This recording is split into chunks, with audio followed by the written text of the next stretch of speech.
इसलिए कि बहुतों ने उन बातों का जो हमारे बीच में बीती हैं इतिहास लिखने में हाथ लगाया है, जैसा कि उन्होंने जो पहले ही से इन बातों के देखने वाले और वचन के सेवक थे हम तक पहुंचाया। इसलिए हे श्रीमान थ्यूफिलस, मुझे भी यह उचित लगा कि उन सब बातों का संपूर्ण हाल आरंभ से ही ठीक ठाक जांच करके उन्हें तेरे लिए क्रमानुसार लिखूं, कि तू ये जान ले कि वे बातें जिनकी तूने शिक्षा पाई है कैसी अटल हैं।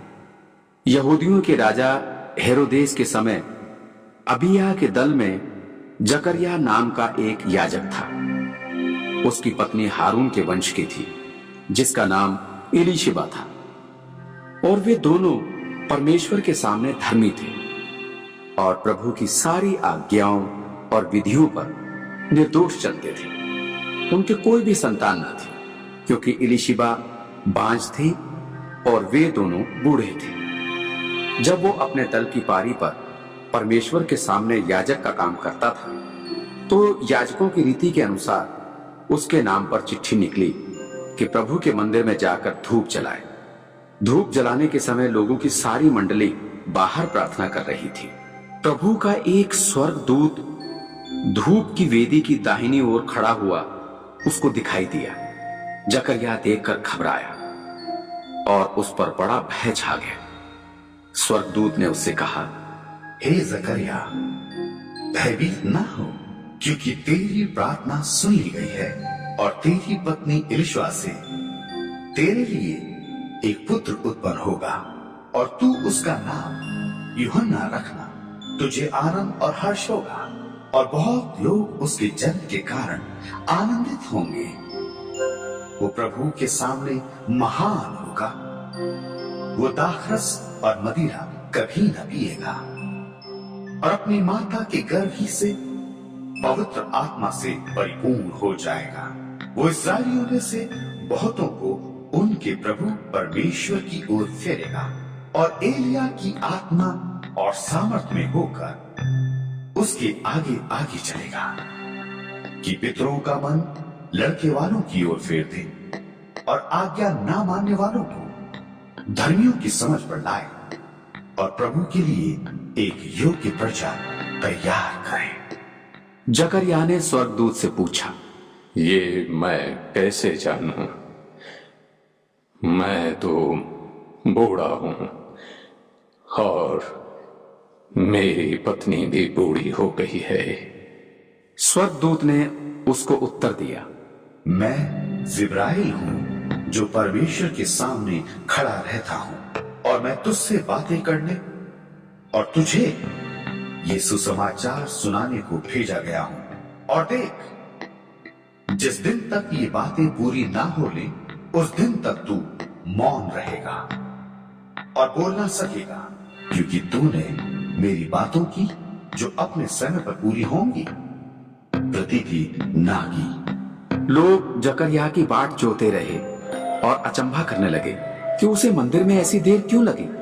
जब वो बाहर आया तो उनसे बोल ना सका, सो वे जान गए कि उसने मंदिर में कोई दर्शन पाया है। और वो उनसे संकेत करता रहा और गूंगा रहा। जब उसकी सेवा के दिन पूरे हुए तो वो अपने घर चला गया। इन दिनों के बाद उसकी पत्नी एलीशिबा गर्भवती हुई और 5 महीने तक अपने आप को ये कहकर छिपाए रखा कि मनुष्यों में मेरा अपमान दूर करने के लिए प्रभु ने इन दिनों में कृपा दृष्टि करके मेरे लिए ऐसा किया है।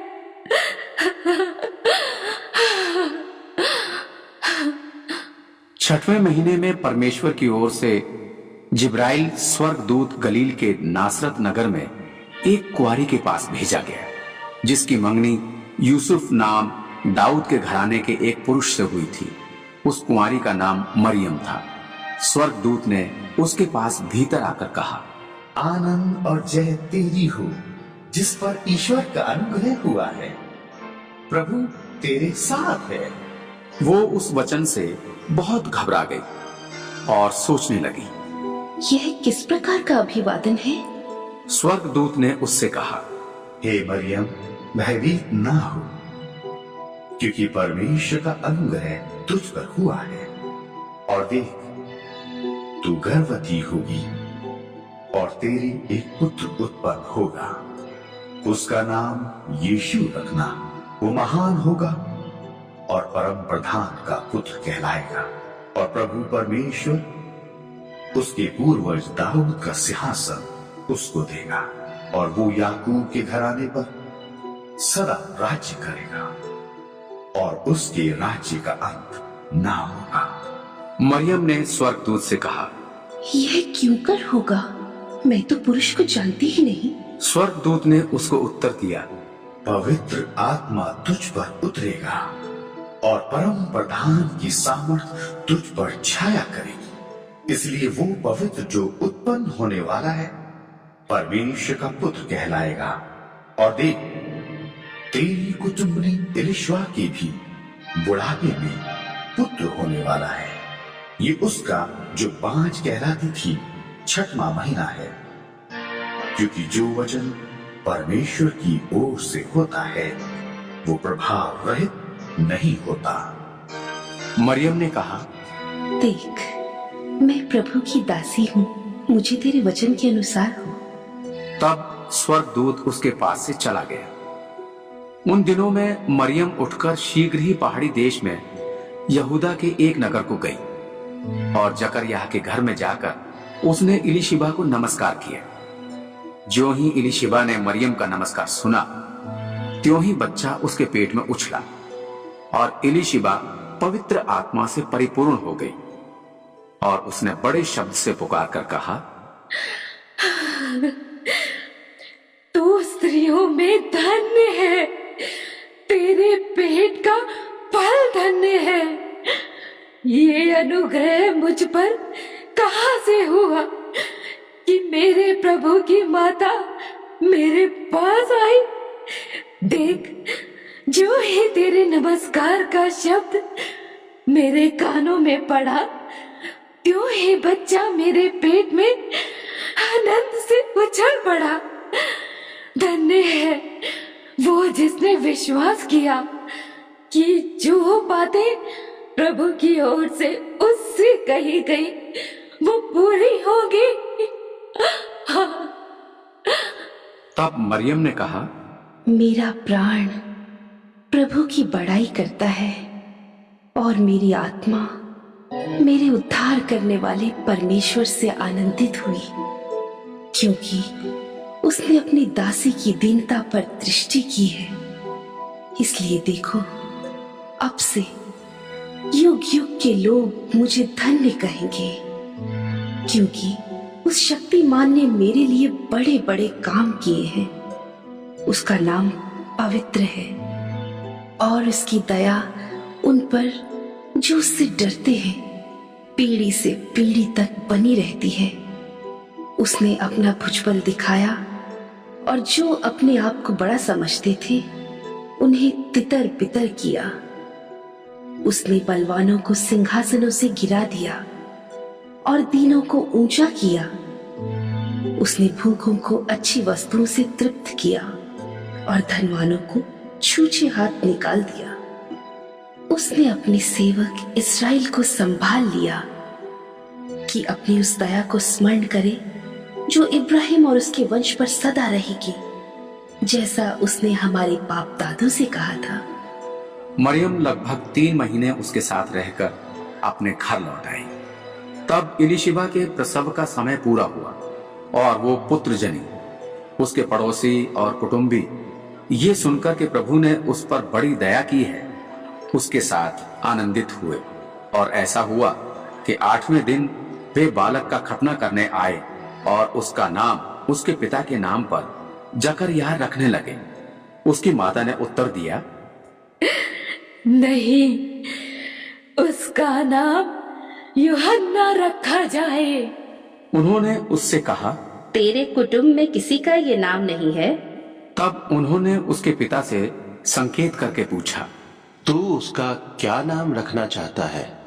और उसने लिखने की पट्टी मंगाकर लिख दिया, उसका नाम यूहन्ना है। इस पर सबों ने अचंभा किया। तब उसका मुंह और जीभ खुल गई और वो बोलने और परमेश्वर का धन्यवाद करने लगा, और उसके आसपास के सब रहने वालों पर भय छा गया, और उन सब बातों की चर्चा यहूदिया के सारे पहाड़ी देश में फैल गई। सब सुनने वालों ने अपने अपने मन में विचार करके कहा, यह बालक कैसा होगा, क्योंकि प्रभु का हाथ उसके साथ था। और उसका पिता जकरयाह पवित्र आत्मा से परिपूर्ण हो गया और भविष्यद्वाणी करने लगा।